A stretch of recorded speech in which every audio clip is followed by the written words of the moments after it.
नमस्कार, मैं हूं अंशुमान। अर्थम में आपका स्वागत है। आपको पता है, बीते सप्ताह आरबीआई ने एक अनोखा काम किया। भारत क्रिप्टो से, ब्लॉकचेन से भी दूर है, लेकिन रिजर्व बैंक ऑफ इंडिया ने एक पायलट प्रोजेक्ट शुरू किया है, जहां बैंक अपने बॉन्ड्स और सरकारी सिक्योरिटीज़ को टोकन में बदलकर इंटरबैंक ट्रांजैक्शंस को तेज करेंगे। तैयारी ये भी है कि मनी मार्केट संचालनों को टोकनाइज किया जाएगा। टोकनाइजेशन शब्द अगर घूमते घामते आपके पास नहीं पहुंचा है, तो शायद आप एक बहुत बड़े बदलाव से अनभिज्ञ हैं। आप एक ऐसी एसेट, ऐसे फिनांस की दुनिया से दूर खड़े हैं या अंधेरे में हैं, जहां एसेट खुद ये तय कर लेगी कि उसे किस मौके पर क्या करना है। मतलब ये कि अगर आप वक्त पर कर्ज चुका रहे हैं तो आपकी ब्याज दर अपने आप कम हो जाएगी, या आपका पोर्टफोलियो टोकन में बदला हुआ है तो वो किसी स्टॉक के गिरने या चढ़ने पर खुद अपने आप को बैलेंस कर लेगा। वित्तीय दुनिया ऐसे सनसनीखेज आविष्कार की दहलीज पर है, जिन्हें आप उन 5 बड़े बदलावों में गिन सकते हैं जिन्होंने दुनिया के कारोबारी इतिहास को ही बदल दिया। वित्तीय दुनिया में ऐसा ही कुछ होने जा रहा है, मगर इसे समझने के लिए थोड़ा पीछे चलना ज़रूरी है।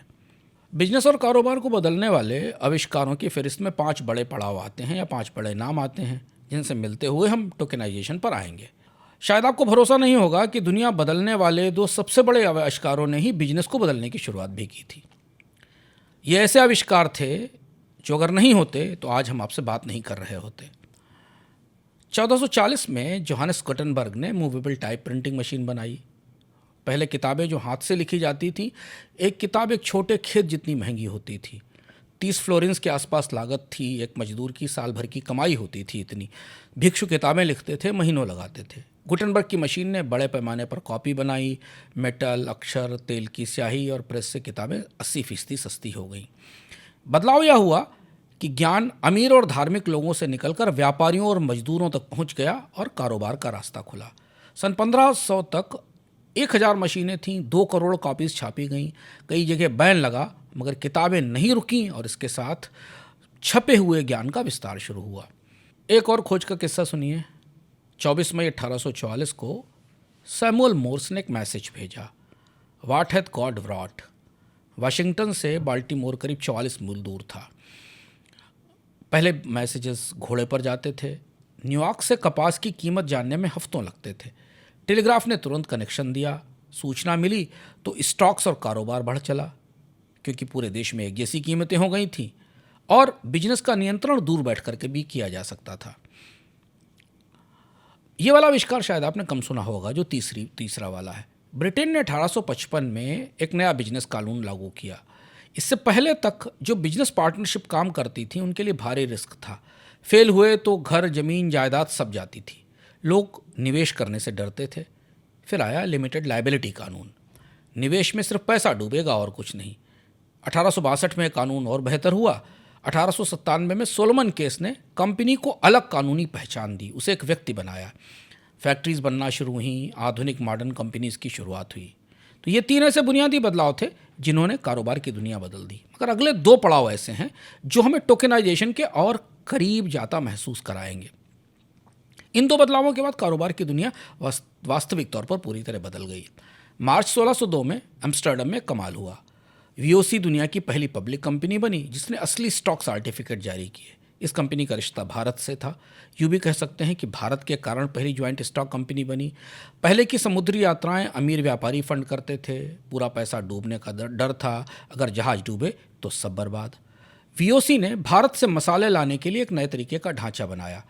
छोटे छोटे हिस्से बांट दिए गए कंपनी के हजारों लोगों के बीच में। लोग टुकड़ों में बिजनेस खरीद सकते थे। एम्स्टर्डम में करीब 37 लाख गिल्डर्स जुटाए गए और छोटे से शहर रॉटरडम ने करीब 1.73 लाख शेयर खरीदे। ये शेयर बेचे जा सकते थे, इनकी ट्रेडिंग हो सकती थी। जैसे ही स्टॉक एक्सचेंज बना, शेयर 14 से 15% महंगे हो गए। भारत से मसाला लाने वाली यात्राएं अगर सफल रहती थीं, जहाज नहीं डूबते थे, तो डिविडेंड मिलता था। डच वीओसी से फास्ट फॉरवर्ड का बटन दबाते हैं और 300 साल आगे आते हैं अमेरिका में। 8 फरवरी 1971 का दिन आया। नेस्डैक आया, दुनिया का पहला इलेक्ट्रॉनिक स्टॉक मार्केट। पहले ट्रेडिंग हॉल में चिल्लाकर होती थी, हाथ के इशारे से सौदे किए जाते थे। सौदों की जानकारी घंटों बाद मिलती थी। महंगा था और ये सिस्टम बंद था, पारदर्शिता नहीं थी। नेस्डॉक ने सब कुछ डिजिटल किया। रियल टाइम प्राइस मिलने लगे, इलेक्ट्रॉनिक बुकिंग होने लगी और सबको एक समान जानकारी मिलने लगी। ऐसा होते ही इंटेल 1971 में सूचीबद्ध हुई, एप्पल 1980 में आईपीओ लेकर आई और 1981 तक अमेरिका के 37% ट्रेड, 1991 तक 46% ट्रेड ऑनलाइन होने लगे। सोने के पुराने सिक्कों की जगह कागजी नोट आए, बैंक के लाइन में लगना बंद हो गया, ऑनलाइन पेमेंट शुरू हो गए। ठीक उसी तरह टोकेनाइजेशन संपत्ति के मालिकाना हक का अगला बड़ा कदम है। जैसे फैक्ट्री में हाथ से बनाई चीज़ें मशीनों वाली असेंबली लाइन पर बनने लगी हैं, वैसे ही एसेट और मनी का मैनेजमेंट अब ब्रोकर से हटकर स्मार्ट कॉन्ट्रैक्ट्स पर शिफ्ट हो रहा है। वित्तीय कारोबार का यह बदलाव बड़ा रोमांचक है। तो आइए चलते हैं इसके भीतर। तो पहला सवाल होगा कि टोकेनाइजेशन है क्या, कैसे होता है ये। मैकेंजी का एक ताज़ा अध्ययन आया जो ये बताता है कि टोकेनाइजेशन का बदलाव कितना तेज है। 2030 तक टोकेनाइज्ड मार्केट की वैल्यू करीब $2 ट्रिलियन पर पहुंच जाएगी। यह आकलन mutual fund, bonds, exchange traded notes, loan और अल्टरनेटिव फंड के जरिए आएगा। सनद रहे कि $2 ट्रिलियन में बिटकॉइन, क्रिप्टो और स्टेबल कॉइन शामिल नहीं है। इनसे बाहर का बाजार है जो टोकेनाइज्ड होने वाला है, क्योंकि बिटकॉइन और स्टेबल कॉइन तो पहले से ब्लॉकचेन पर मौजूद हैं। अगर सब कुछ अच्छा चला तो मैकेंजी मानता है कि गैर क्रिप्टो टोकेनाइज्ड मार्केट 2030 तक $4 ट्रिलियन तक चला जाएगा। तो क्या है टोकेनाइजेशन और कैसे काम करता है, जानते हैं। टोकेनाइजेशन का मतलब है कि असली दुनिया की चीज़ों जैसे property, art work, stock, commodity, सोने चांदी की मालिकाना हक को ब्लॉकचेन पर ले आकर डिजिटल टोकन में बदल देना। ये टोकन कुछ हद तक डिजिटल सर्टिफिकेट की तरह काम करते हैं जो सब कुछ रिप्रेजेंट करते हैं। इसमें सारी जानकारी होती है और खुद छोटे से छोटे हिस्सों में भी बांटे जा सकते हैं। इस ग्राफिक को समझें तो आपको समझ में आएगा कि टोकनाइजेशन का प्रोसेस कैसे चलता है। पहला हिस्सा है एसेट की सोर्सिंग का, यानी उस खास एसेट या वस्तु को टोकन में बदलने के लिए नियम और कानून तय किए जाएं। दूसरा हिस्सा है डिजिटल एसेट संभालने वाली कंपनी बनाना और उसके जरिए छोटे छोटे हिस्सों वाले टोकन बनाना। फिर तीसरा हिस्सा है स्मार्ट कॉन्ट्रैक्ट बनाकर लागू करना, ऑटोमेटेड कॉन्ट्रैक्ट जो टोकन जारी करने, ट्रांसफ़र करने, होने वाले फ़ायदे को आपस में बांटने के सारे काम संभालते हैं।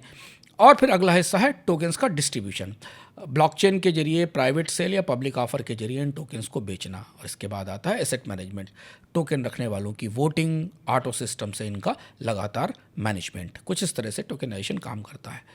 टोकनाइजेशन में ब्लॉकचेन टेक्नोलॉजी का इस्तेमाल होता है, आपको पता होगा। इसके मालिकाना हक के रिकॉर्ड्स को इम्यूटेबल बनाया जा सकता है, यानी इन्हें कभी बदला नहीं जा सकता।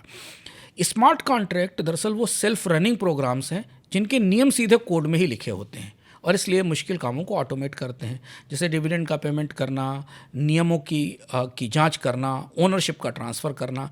इसमें पुराने बिचौलियों की एजेंसियों की ज़रूरत खत्म हो जाती है और ट्रांजैक्शन कास्ट कुछ केसेस में तो ऐसा मानना है गोल्डमैन सैक्स का कि 90% तक कम हो जाती है। आप कहेंगे ठीक है, तकनीक के जरिए एसेट्स को टोकन में बदल दिया, मगर क्यों करना भाई? इसका क्या फ़ायदा, इसकी क्या ज़रूरत? टोकेनाइजेशन से निवेश की दुनिया पूरी तरह बदल रही है। 4 बड़े फायदे हैं जिनकी वजह से टोकेनाइजेशन गति पकड़ने लगा है और भारत में देखिए आरबीआई ने भी इसकी शुरुआत कर दी।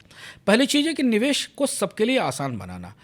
टोकेनाइजेशन पुरानी दीवारें तोड़ता है जो आम निवेशकों को महंगी चीज़ों से दूर रखती थी, जैसे कि $10 मिलियन की कमर्शियल प्रॉपर्टी को 10,000 टोकन में बांटकर लोगों को बेचा जा सकता है, हर टोकन $1,000 का। यानी आम लोग भी रियल एस्टेट के मालिक बन सकते हैं, जो पहले बड़ी कंपनियों और बड़े निवेशकों के लिए था। तो अब इस गेम में हर कोई शामिल है। दूसरी चीज़ ये लिक्विडिटी या ट्रेडिंग बढ़ाना, ज़्यादा से ज़्यादा कारोबार बढ़ाना। पुरानी इलिक्विड चीज़ें जैसे प्रॉपर्टी, प्राइवेट इक्विटी या स्टॉक जो आसानी से नहीं बिक सकती, टोकेनाइज्ड एसेट्स के जरिए या डिजिटल एक्सचेंज के जरिए दिन रात ट्रेड हो सकती हैं। पुरानी प्रॉपर्टी को बेचने में, बिक्री में महीनों लगते थे, लेकिन अब इन्हें टोकन में बदलकर तत्काल बेचा जा सकता है। तीसरा बड़ा फ़ायदा है कि कारोबार की इफ़िशियंसी में बेहतरी आती है। ब्लॉकचेन ऑटोमेशन से सेटलमेंट सौदों का समय कम हो जाता है, ये दिनों से सेकंडों में आ जाता है और बिचौलियों को हटाने से लागत कम हो जाती है। गोल्डमैन सैक्स का मानना है कि यूरोपियन इन्वेस्टमेंट बैंक के लिए जो उसने टोकेनाइज्ड बॉन्ड जारी किया था वो उसी दिन सेटल हो गया, जबकि नॉर्मल दिनों में वो उसमें 5 दिन लगते थे। यानी ये सुपर फास्ट है और सस्ता है। अगला जो फ़ायदा है बड़ा निवेशकों के लिए वो है कि पूरी दुनिया से कोई भी एक्सेस ले सकता और पारदर्शिता है। टोकेनाइजेशन निवेश को पूरी तरह ग्लोबल बना देता है। बैंकॉक का निवेशक न्यूयॉर्क की प्रॉपर्टी खरीद सकता है, झांसी का निवेशक अफ्रीका में कमोडिटी का टोकन ले सकता है। ब्लॉकचेन और सारे ट्रांजैक्शंस और ओनरशिप पारदर्शी हैं और सबको दिखाई देते हैं। अब अगला सवाल जो सबसे ज़रूरी है, टोकेनाइजेशन अगर चल रहा है तो कहाँ अपनाया गया है, क्या हो रहा है और क्या है बाजार का हाल। ये टोकनों की दुनिया या टोकन वाले कारोबार की दुनिया तेजी पकड़ रही है। कुछ एसेट्स ऐसे हैं जहां इन्हें जल्दी अपना लिया गया है और कुछ में थोड़ी देरी लग रही है। मैकेंजी का मानना है कि 2030 तक करीब 100 अरब डॉलर की से ज़्यादा की टोकन वैल्यू तैयार होगी और इसमें सबसे आगे होंगे कैश और डिपॉजिट्स, उसके बाद बॉन्ड्स, फिर exchange traded notes, mutual fund और ETF, और इसके साथ कर्ज और सिक्योरिटाइजेशन, क्योंकि इनमें सबसे पहले टोकन बने हैं और ब्लॉकचेन से इनका काम आसान होता है और इनके लिए तकनीकी और कानूनी रास्ते मौजूद हैं। तो ये एसेट क्लास या ये ट्रेडिंग के हिस्से सबसे पहले टोकनों को अपनाएंगे। कुछ खास वित्तीय एसेट्स को करीब से देखते हैं, जैसे सबसे पहले है mutual fund. Tokenized money market funds ने $1 बिलियन से ज़्यादा का पैसा उठाया है, जो ये बताता है कि ब्लॉकचेन पर पैसा रखने वाले निवेशकों की मांग बढ़ रही है क्योंकि इस पर उन्हें बेहतर ब्याज दर मिल रही है। ब्लैक रॉक, विजडम ट्री और फ्रैंकलिन टेम्पल्टन ने नए वेब3 वाले पुराने फंड और सुपर को मिलाकर नए किस्म के mutual fund money market offers किए हैं। सुपर स्टेट और मेपल फाइनेंस जैसे फंड टोकन दे रहे हैं। ये टोकन बाद में स्टेबल कॉइन्स की जगह ले लेंगे। इन्हें ब्लॉकचेन फंड्स में जाने से बड़ा फ़ायदा हुआ। एक तो 24 घंटे सातों दिन तुरंत सेटलमेंट हो गया। दूसरा, टोकन्स का इस्तेमाल पेमेंट के लिए किया जाने लगा। और सबसे बड़ी बात यह कि सबके लिए डेटा उपलब्ध था, गलतियां कम थी और पारदर्शिता बढ़ रही थी। ऑपरेशन और टेक खर्च कम है, लेकिन ये ध्यान रहे कि मनी फंड्स की मांग ब्याज दरों पर निर्भर है। फिर भी ऐसा माना जा रहा है कि मनी मार्केट्स के mutual fund, tokenized mutual fund दूसरे फंड्स के लिए सफलता की निशानी है। दूसरा हिस्सा है लोन्स और सिक्योरिटाइजेशन। ब्लॉकचेन से लोन लेना अभी नया है, लेकिन सफलता बढ़ रही है। फिगर टेक्नोलॉजीज़ ने अमेरिका में ब्लॉकचेन से बड़े लोन दिए हैं। ये टोकन पर नॉन बैंक होम लोन देने वाला सबसे बड़ा ऑर्गेनाइजेशन है, सबसे बड़ी वित्तीय कंपनी बन गई है। वेब3 वाले सेंट्रीफ्यूज और मेपल फाइनेंस ने करीब $10 बिलियन से ज़्यादा के लोन ब्लॉकचेन पर बांटे हैं। ब्लॉकचेन लोन सिक्योर हैं, तेज हैं, जबकि पुरानी कर्ज व्यवस्था में मेहनत ज़्यादा थी, बिचौलिए थे। यहाँ सारा लाइव डेटा है, पूरी लोन प्रोसेस में पारदर्शिता है, स्मार्ट कॉन्ट्रैक्ट से पेमेंट का कैलकुलेशन तेज है, आसान है, रिपोर्टिंग तेज है, खर्च कम है, सेटलमेंट का टाइम कम है, पैसे का पूल बड़ा है। इसलिए ये सब कुछ मिलाकर उधार लेने वालों के लिए लागत सस्ती कर देता है। तो भविष्य में उधार लेने वालों का फाइनेंशियल डेटा टोकनाइज कर ऑटो चेकिंग को और ज़्यादा निष्पक्ष और सही किया जा सकता है। अगली सिक्योरिटी है बॉन्ड्स और एक्सचेंज ट्रेडेड नोट्स। बीते 10 साल में करीब $10 बिलियन के टोकनाइज्ड बॉन्ड जारी हुए हैं। हालांकि कुल बॉन्ड बाजार $140 ट्रिलियन का है, इनकी तुलना में काफ़ी कम है, लेकिन सीमेंस जैसी कंपनी, लुगानो सिटी का म्यूनी बॉन्ड, वर्ल्ड बैंक और कई सरकारी कंपनियों ने इंटरनेशनल बाज़ारों में टोकनाइज्ड बॉन्ड जारी किए हैं। ब्लॉकचेन बेस्ड रेपो डील से भी बड़ी बचत हुई है। डिजिटल बॉन्ड जारी होना आने वाले दिनों में और तेज होगा क्योंकि इसके फ़ायदे ज़्यादा हैं। बड़े बॉन्ड्स को छोटे छोटे हिस्सों में बांटकर बहुत बड़ी संख्या में निवेशक जोड़े जा सकते हैं, क्योंकि ऑटोमेशन वो सिस्टम है जिसमें नियम कोड में है और इसलिए इनकी प्रोसेसिंग आसान हो जाती है। इसके अलावा रेपो टोकन्स भी सक्रिय हो रहे हैं। रेपो एग्रीमेंट्स में जो कि बैंकों के बीच होते हैं, वहाँ टोकनाइजेशन के फ़ायदे दिख रहे हैं। ब्रॉडरेज, गोल्डमैन सैक्स, JP मॉर्गन आपस में एक दूसरे से लाखों डॉलर के सौदे कर रहे हैं। यहाँ तो पूरी चेन टोकनाइज करने की ज़रूरत नहीं है। बैंक्स को ऑपरेशन और कैपिटल की बचत होती है और स्मार्ट कॉन्ट्रैक्ट से रोज का मैनेजमेंट हो जाता है। पुराने तरीके से लेंडिंग में 24 घंटे लगते थे, लेकिन अब तुरंत लेन देन होता है, रिस्क खर्च है और खर्च भी कम है। रियल टाइम एसेट मूवमेंट से बेहतर यील्ड दिखाई देती है। और यही रिजर्व बैंक, जैसा हमने आपको बताया था कि रिजर्व बैंक ने इसी तरीके का टोकनाइजेशन शुरू किया है। पर हम कुछ और उदाहरण देखते हैं इस ग्राफिक में। रियल एस्टेट, आर्ट और collectibles, trade finance, corporate bonds और मनी मार्केट फंड्स, ये टोकनाइजेशन के कुछ ऐसे उदाहरण हैं। जैसे रियल एस्टेट में सेंट रेजिस ने स्पेन को टोकन बनाकर $18 मिलियन जुटाए। लग्जरी प्रॉपर्टी के हिस्से बेचे गए। पिकासो की पेंटिंग को टोकन बनाकर करीब $100 बिलियन से ज़्यादा का हिस्सा बेचने की तैयारी की गई। ट्रेड फिनांस को इसी तरह बदला गया। मैकेंजी की रिसर्च कहती है कि टोकन को अपनाने के अलग अलग चरण हैं। 2030 तक टोकन मार्केट अगर $2 ट्रिलियन तक पहुँचेगा, इसमें क्रिप्टो और स्टेबल कॉइन शामिल नहीं है। अगर थोड़ी रफ्तार धीमी रही तो $1 ट्रिलियन और बाजार अच्छा रहा तो $4 ट्रिलियन। आइए इस बढ़ोतरी के आकलन को हम करीब से समझते हैं कि टोकनाइजेशन का बाजार कैसा दिखाई दे रहा है। पहले चरण में नगद सिक्योरिटी और संपत्तियां आएंगी। स्टेबल कॉइन टोकन्स करीब 7.4 अरब डॉलर के मनी मार्केट फंड्स हैं। सरकारी सिक्योरिटीज़ होंगी इसमें और मनी मार्केट फंड्स होंगे। दूसरा चरण जो 2025 से 2027 के बीच होगा उसमें कॉर्पोरेट ब्रांड्स आएंगे। नेस्डक पर टोकन स्टॉक्स की ट्रेडिंग शुरू होने वाली है, इसकी मंजूरी चल रही है और ETF ब्लैक रॉक अपने फंड्स को टोकन बनाने की तैयारी कर रहा है। तीसरे चरण में रियल एस्टेट, प्राइवेट क्रेडिट और कमोडिटी की तैयारी शुरू होगी। इस पर तैयारियां शुरू हो गई। 2027 से 30 के बीच में आपको रियल एस्टेट और प्राइवेट क्रेडिट दिखाई देने लगेगा। दुबई के कुछ बाज़ारों में रियल एस्टेट को टोकनाइज करने की व्यवस्था शुरू हो गई है। कमोडिटी को इसमें लाने की तैयारी है। और चौथा हिस्सा जो 2030 के बाद आएगा वो होगा जहां इंटेलेक्चुअल प्रॉपर्टी, कॉपीराइट, रॉयल्टी, कलाओं के हिस्से, मास्टरपीस और इंफ्रा एसेट्स, तमाम तरीके के ट्रांसपोर्ट और एनर्जी प्रोडक्ट्स को लाया जाएगा। ये टोकनाइजेशन की ट्रेजेक्ट्री है, ये जो ग्रोथ प्लान है जो बाजार में हमें दिखाई दे रहा है। सवाल है कि क्या ये सब इतनी आसानी से हो जाएगा? मुश्किलें नहीं हैं, मुश्किलें बड़ी हैं। क्या आपको पता है 2024 में स्मार्ट कॉन्ट्रैक्ट हैक्स से करीब 2.7 बिलियन डॉलर का नुकसान हुआ और 2020 में जितने हैक्स हुए थे उनकी तुलना में 2024 में हैकिंग या चोरी या ये सेंधमारी 1250%, 1250% बढ़ गई। टोकनाइजेशन तेज़ी से बढ़ रहा है, बड़े संस्थान समर्थन भी दे रहे हैं, लेकिन रुकावटें हैं। रेगुलेटरी और टेक मार्केट और इंडस्ट्री के बीच में तालमेल नहीं है। हर चुनौती को इनोवेशन और स्थिरता चाहिए। जैसे कि करीब से देखें, अलग अलग देशों में अलग अलग नियम हैं, इसलिए ग्लोबल टोकन्स को लागू करने में बड़ी मुश्किल हो रही है। सिंगापुर में जारी रियल एस्टेट टोकन को जर्मनी में ट्रेड नहीं किया जा सकता। EU का माइका, US का जीनियस एक्ट, जापान का वर्चुअल एसेट कानून, दुबई का वारा, सब जगह अलग अलग कानून हैं। टोकन एक देश में सिक्योरिटी है और दूसरे देश में कमोडिटी, इसलिए सेटलमेंट को लेकर उलझन है। टेक्निकल ढांचा भी बन रहा है और यही वो कमजोरी है जिस वजह से हैकर्स इसका फ़ायदा उठा रहे हैं और टोकनाइज्ड एसेट्स पर या ब्लॉकचेन पर हैकिंग बढ़ रही है। चेन कनेक्ट अस्थिर है, एक ब्लॉकचेन का दूसरे से संपर्क अभी स्पष्ट रूप से स्टैंडर्डाइज नहीं है। ऊर्जा की खपत एक और समस्या है। इसके अलावा दूसरी जो बड़ी चुनौती है वो बाजार का मैच्योर ना होना है। क्रॉस बैंक सेटलमेंट अभी नहीं हो पा रहे हैं, जिससे कि टोकनाइज्ड लिक्विडिटी बिखरी हुई है। पुराने क्लाइंट ऐसे हैं जो 24 घंटे ट्रेडिंग नहीं चाहते। ये बहुत महत्वपूर्ण बात है। जब हम टोकनाइजेशन के एक्सपर्ट से बात कर रहे थे तो जो सबसे बड़ा गतिरोध है वो ये है कि पुराने क्लाइंट्स 24 घंटे ट्रेडिंग नहीं चाहते। उनका मानना है रिस्क मैनेजमेंट के लिए कारोबार को कुछ घंटे रोकना जरूरी है, जबकि टोकनाइज्ड ट्रेडिंग या ब्लॉकचेन ट्रेडिंग 24 घंटे चलती है।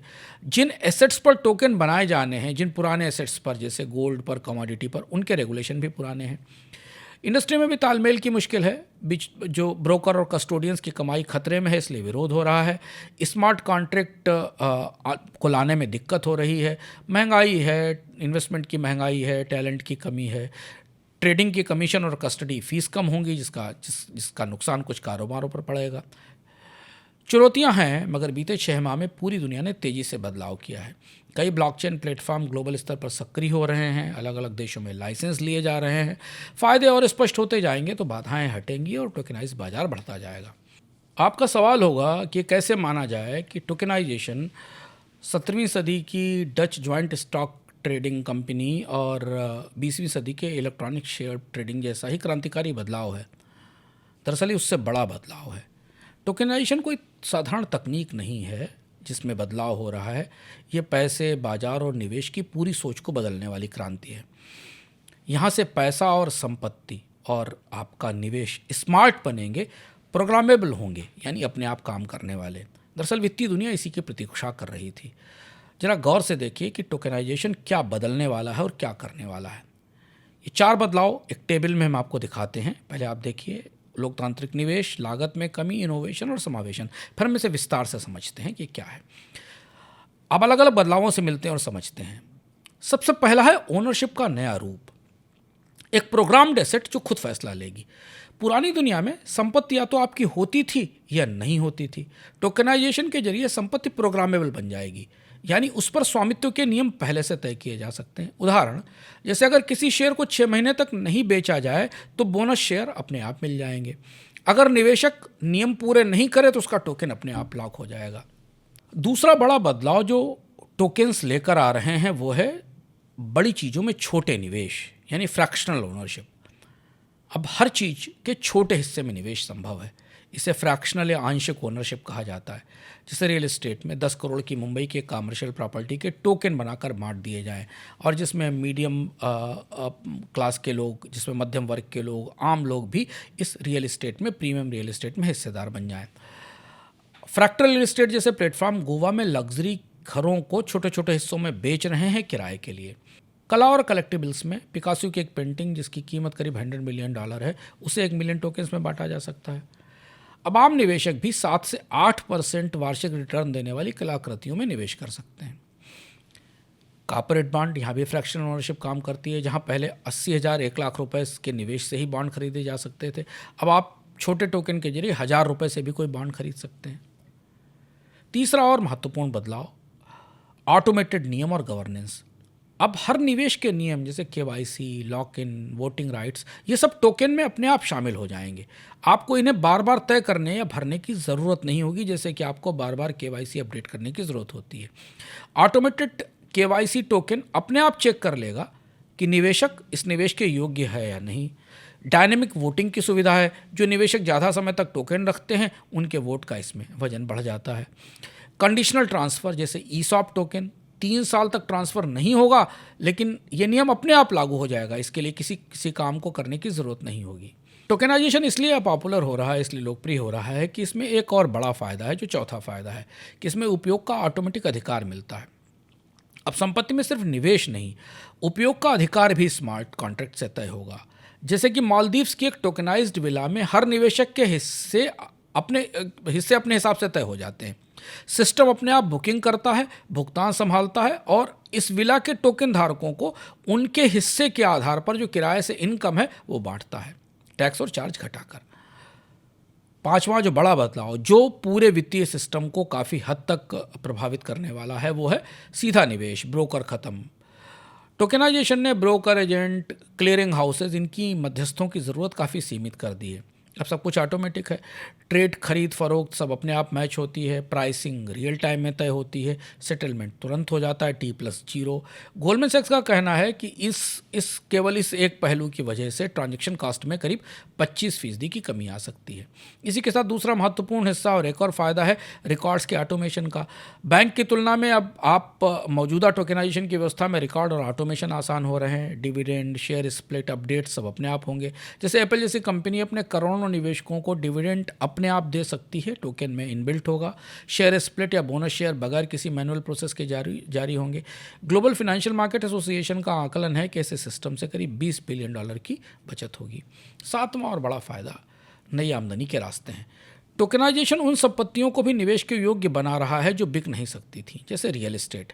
भविष्य के किराए को टोकन बनाकर बेचना संभव है, यानी आपके पास अगर कोई प्रॉपर्टी और उसमें भविष्य आने वाला कोई किराया है, उस किराए को आप टोकन में बदलकर लोगों को बेच सकते हैं। मालिक को तुरंत पैसा मिलता है, निवेशक को तुरंत आय मिलती है और उस किराए से होने वाली कमाई टोकन के मालिक को नियमित रूप से मिलती रहती है। इसी जैसे संगीत और इंटेलेक्चुअल प्रॉपर्टी हैं। गायक अपने गीतों की रॉयल्टी को टोकन बनाकर फैंस को बेच सकते हैं।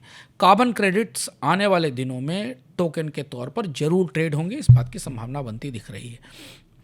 सबसे और महत्वपूर्ण बात और बड़ी बात यह कि यहाँ से आपका निवेश और वित्त स्मार्ट होने जा रहा है। पैसे को, निवेश को अपना दिमाग मिल गया है, अपना माइंड मिल गया है। टोकनाइजेशन से बन रहा है एक प्रोग्रामेबल फिनांस, यानी ऐसा पैसा जो खुद अपने फैसले कर सकेगा, अपने निर्णय ले सकेगा। जैसे स्मार्ट इंश्योरेंस, अगर 48 घंटे तक तापमान ने 0 से ज़्यादा नीचे जाता है या किसी हिस्से में मानसून से भारी बारिश होती है और फसल खराब होती है, तो बीमा का भुगतान अपने आप किसान के खाते में पहुंच जाएगा। स्टार्टअप फंडिंग में इस दिखता है कि निवेश चरणबद्ध तरीके से चलता रहे, माइलस्टोन पूरा होता रहे, तो निवेशक अपने आप कंपनी को पैसा देते रहेंगे। कंपनी का प्रदर्शन अच्छा है तो उसके बोनस का टोकन अपने आप बढ़ जाएगा और इसलिए बड़े बैंक और संस्थान इससे जुड़ रहे हैं। JP Morgan और आइनॉक्स ने करीब $300 बिलियन से ज़्यादा के लेन देन इसी स्मार्ट मनी से किए हैं। फ्रैंकलिन टेम्पल्टन का FOB एक्सेस फंड, जो कि पहला टोकनाइज मनी मार्केट फंड है, इसका संचालन करीब 30% सस्ता है। गोल्डमैन सैक्स का EIB यूरोप में टोकनाइज बॉन्ड बेचता है, तुरंत सेटलमेंट होते हैं।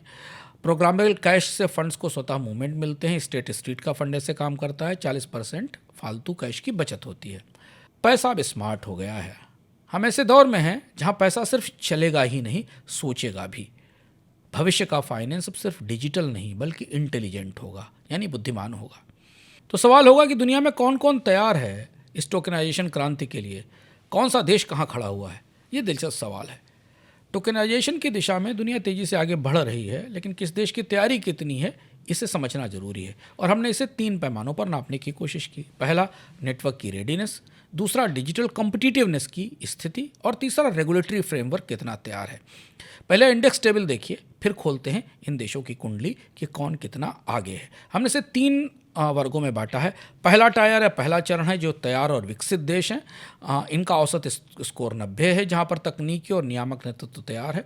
दूसरा, तेजी से आगे बढ़ते देश हैं, जहां का औसत स्कोर 84 तक है, स्पष्ट नीति बनाने की प्रक्रिया में है। और तीसरा, उभरते बाजार हैं, जहां तकनीकी ताकत पर अभी नियामक अनिश्चितता है। अब टायर 1 के देश समझते हैं। टायर 1 के देश कौन से हैं जो टोकनाइजेशन के लिए तैयार हैं? इसमें संयुक्त अरब अमीरात करीब 95% तैयार है। अगर आप नंबर देखें, स्पष्ट नियामक ढांचा है, क्रिप्टो पर ब्लॉकचेन का बड़े पैमाने पर इस्तेमाल है, नए निवेश का केंद्र है, लेकिन यहाँ बड़ी कंपनियों की, क्रिप्टो की बड़ी कंपनियों की कमी है, छोटी कंपनियाँ काम कर रही हैं। अमेरिका लगभग 95% तैयार है, तकनीकी इनोवेशन में सबसे आगे है, लेकिन क्रिप्टो नियमों को लेकर अनिश्चितता बनी हुई है। पर दुनिया की बड़ी कंपनियां अमेरिका में सक्रिय, सबसे बड़े ब्रांड जो कि टोकनाइजेशन को अपना रहे हैं, ब्लॉकचेन को अपना रहे हैं, वो अमेरिका में मौजूद है। सिंगापुर 92 की रैंकिंग पर है, सबसे प्रगतिशील डिजिटल कानून है, बैंकिंग और फिनटेक सेक्टर में मजबूत है, इंफ्रास्ट्रक्चर और टोकनाइजेशन और ब्लॉकचेन के लिए सबसे सुरक्षित वातावरण माना जा रहा है। इसके बाद हांगकांग आता है। 88 में 88 रैंकिंग मिलती है इसे। नई तकनीकों को अपनाने में तेज है, नियमों का स्पष्ट ढांचा है और चीन के बाजार के करीब है। ये पहला हिस्सा हुआ। अगर हम दूसरे टायर में जाएं तो तेज़ी से आगे बढ़ने वाले देश दिखते हैं। इनमें जर्मनी दिखता है, तकनीकी नींव मौजूद है, इंडस्ट्रियल ब्लॉकचेन का एप्लीकेशन दिख रहा है, नए नियम विकसित हो रहे हैं, निवेश का माहौल सुधर रहा है। स्विट्जरलैंड क्रिप्टो और टोकन के लिए तैयार है, ये अगला देश है। यहाँ कानून अच्छे हैं और चूंकि बैंकिंग सिस्टम इतना पुराना और बड़ा है कि उसे ब्लॉकचेन के साथ इंटीग्रेट किया जा सकता है। साउथ कोरिया एशिया से सबसे तेज़ी से उभरते देशों में है। डिजिटल एडॉप्टेशन काफ़ी हाई है, जनसंख्या की तकनीकी समझ अच्छी है, टोकन आधारित पेमेंट्स और एसेट प्लेटफॉर्म्स पर काम चल रहा है। जापान देर से आया है लेकिन तेज़ी से आगे बढ़ा है। जापान ने डिजिटल टोकन और करेंसी पर नीति बिल्कुल स्पष्ट रूप से बनाई है, क्रिप्टो को बढ़ावा दिया है, इम्प्लीमेंटेशन थोड़ा धीमे धीमे बढ़ रहा है। अब हम आते हैं उभरते बाजारों पर। उभरते बाजारों में चीन तकनीकी विकास में तो अग्रणी है, लेकिन नियम बहुत सख्त हैं। पब्लिक और प्राइवेट टोकन के बीच, पब्लिक क्रिप्टो और प्राइवेट टोकन के बीच अभी सीमाएं स्पष्ट नहीं हैं। सरकारी डिजिटल करेंसी पर ज़्यादा फोकस दिखाई दे रहा है। ब्राज़ील और टर्की 2 अन्य देश हैं जो डिजिटल इकोनॉमी में आगे बढ़ रहे हैं, लेकिन अभी रेगुलेशंस और नियम स्पष्ट नहीं है। क्रिप्टो एक्सचेंज बैंक के साथ मिलकर मॉडल बना रहे हैं। भारत भी इसी श्रृंखला में आता है। भारत में क्रिप्टो और ब्लॉकचेन के नियम पूरी तरह स्पष्ट नहीं है। पहली बार रिजर्व बैंक ने टोकनाइजेशन की थोड़ी सी कोशिश शुरू की है, पर भारत में अभी ब्लॉकचेन और क्रिप्टो को लेकर नीतियों का, कानूनों का मसौदा तय होना है। तो भारत इस क्रांति की दहलीज पर तो खड़ा है, पर अभी इसने अंदर पैर नहीं रखा है। तो हम आ गए अब अर्थम के अंतिम पड़ाव पर। इस परिवर्तन को समझने के लिए मुझे 2 रूपक याद आते हैं। क्या आपको स्टार ट्रेक याद है? उसकी दुनिया में एक रेप्लिकेटर नाम की मशीन थी जो कुछ भी मांगने पर बना देती थी, दे देती थी। एक कल्पवृक्ष जैसी मशीन थी वो, इसलिए वहाँ पैसे की ज़रूरत खत्म हो गई थी। स्टार ट्रेक की दुनिया में लोग काम सिर्फ आत्मसंतोष के लिए, खोज के लिए और समाज के लिए करते थे। तो क्या टोकनाइजेशन वित्तीय दुनिया का रेप्लिकेटर मूवमेंट है? क्योंकि जब कोई भी संपत्ति बांटी जा सकती है, सारे नियम अपने आप लागू हो सकते हैं, बाजार 24 घंटे चल सकते हैं, 10 करोड़ की मुंबई की प्रॉपर्टी को 1000 रुपये में ऑटो वाला भी खरीद सकता है, तो फिर अमीरी और पूंजी तक पहुंच सबके पास हो जाएगी। तो क्या टोकनाइजेशन की वजह से भविष्य स्टार ट्रेक जितना यूटोपियन या आदर्श होगा? शायद ऐसा नहीं है। इस क्रांति को और करीब से पकड़ने के लिए मुझे अर्नेस्ट क्लाइन की किताब याद आती है, रेडी प्लेयर वन। इस किताब में ओएसिस नाम का एक वर्चुअल वर्ल्ड है, इसकी कल्पना की गई है, जहाँ पर अवसरों की भरमार है लेकिन ज़बरदस्त असमानता है। यहाँ लोग असली पैसा कमा सकते हैं वो काम करते हुए जो काम उन्हें पसंद है। डिजिटल चीज़ों की रियल वैल्यू होती है इस ओएसिस में। वर्चुअल और असली इकॉनमी की सीमाएं मिट जाती हैं। प्लेयर्स वर्चुअल ज़मीन खरीदते हैं, डिजिटल गुड्स बनाकर बेचते हैं, पूरा बिजनेस खड़ा करते हैं। सब कुछ ठीक टोकनाइजेशन की तरह है। नए नए एसेट क्लास बनाए जाते हैं इस ओएसिस में, वैल्यू क्रिएट करने के नए तरीके आते हैं। टोकनाइजेशन भी ऐसा ही करने वाला है। वैल्यू क्रिएट करने के नए तरीके, नए एसेट क्लास, अमेरिका के नए रास्ते। जैसे गुवाहाटी का कोई परिवार पॉपुलर NFT कलेक्शन बनाकर वॉल स्ट्रीट बैंकर्स जितना ताकतवर और अमीर हो सकता है। आर्टिस्ट अपने भविष्य की रॉयल्टी को टोकनाइज करके पुराने बाजार को ही ख़त्म कर देते हैं। कैपिटल बनाने की दीवारें गिरने लगती हैं और ये सबके लिए एक ओपन कैपिटल वर्ल्ड हो जाता है। लेकिन एक महत्वपूर्ण बात है इस किताब में, ओएसिस की तरह यहाँ टोकनाइज्ड मार्केट की नई असमानताएं भी बढ़ेंगी। टेक की जानकारी, बेहतर एक्सेस, गहरी समझ और ज्ञान वाले फ़ायदा उठाएंगे। दुनिया भी डिजिटल डिवाइड से जूझ रही है। ये अंतर अभी भरा जाना है जहाँ सबको एक समान डिजिटल अवसर मिले, लेकिन इस बीच टोकनाइजेशन का डिवाइड आने वाला है। कुछ लोग प्रोग्रामेबल फिनांस में उड़ान भरेंगे और कुछ लोग बाहर बैठे रहेंगे। यह अवसर और असमानता का मिश्रण है, लेकिन शायद यही फ्यूचर है। अर्थ में आज इतना ही, लेकिन किताबों में दिलचस्पी है तो बुकनू पर आइए, इंस्टा पर जुड़िए, किससे सुनना है तो इंस्टाग्राम पर टाइम मशीन से जुड़िए। और अगर तुरंत ये जानना है कि जो हो रहा है उसके पीछे क्या है, तो फिर इंस्टाग्राम पर फॉलो कीजिए वाई फैक्टर को। फिर मिलते हैं अगले सप्ताह एक नए विषय के साथ।